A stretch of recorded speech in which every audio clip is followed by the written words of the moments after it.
Welcome to my channel. இப்போ நான் கத்திரிக்காய் வச்சு ஒரு பொரியல் செய்கிறேன். வாங்க எப்படி செய்யலாம் பார்க்கலாம். கத்திரிக்காவை நான் கழுவிட்டு இங்கே பாருங்கள் தண்ணியில் குட்டி குட்டியாக கட் பண்ணி தண்ணியில் போட்டிருக்கேன். இங்கே அடுப்பத்தை வச்சு கடாய் வச்சுருக்கோம். இங்கே வந்து அரிசி, உளுந்து, வரமிளகாய் இதை நல்லா டை ரோஸ்ட் பண்ணிப்போம். ஏன்னா இதை வந்து வரமிளகாய் கொஞ்சம் காரமாக இருக்கும் இந்த வரமிளகாய், அதனால தான் நான் கம்மியாக போட்டிருக்கேன். இது ட்ரை ரோஸ்ட் ஆகட்டும். மறுபடியும் நான் அடுப்பத்தை வச்சு கடாயை வச்சு எண்ணெய் ஊற்றிருக்கேன். கடுகு, உளுந்து, கடலைப்பருப்பு இதை நல்லா பொரிஞ்சு வரட்டும். பாருங்க வெடிச்சிடுச்சு. இப்போ நம்ம கத்திரிக்காய் ஆட் பண்ணிப்போம். இப்போ கத்திரிக்காய் கூட மஞ்சத்தூள்,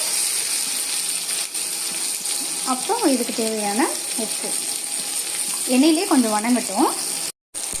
பாருங்க இந்த அளவுக்கு வணங்கினோன்னு இது கூட புளி தண்ணி கொஞ்சமாக தான் நான் புளி போட்டிருந்தேன். அந்த புளியோட தண்ணி கொஞ்சமாக ஊற்றி இதிலே புளி தண்ணியிலே கொஞ்சம் வேகட்டும். பாருங்க இந்த அளவுக்கு வணங்கிடுச்சு. இப்போ அரைச்சி வச்ச பொடியை ஆட் பண்ணிக்கலாம். அப்புறம் தேங்காய், அப்புறம் கொஞ்சமாக கருவேப்பிலை. அவ்வளோதான். இதை நல்லா வணக்கிக்குவோம். பாருங்க அவ்வளோதான், ரெடி ஆயிடுச்சு. நீங்கள் சாதத்தோடு வச்சு சாப்பிட்டா அவ்வளோ டேஸ்ட்டாக இருக்கும். நீங்கள் ட்ரை பண்ணி பாருங்கள். ட்ரை பண்ணி பார்த்துட்டு எனக்கு லைக் பண்ணுங்கள், ஷேர் பண்ணுங்கள், மறக்காமல் சப்ஸ்கிரைப் பண்ணுங்கள். Thank you guys.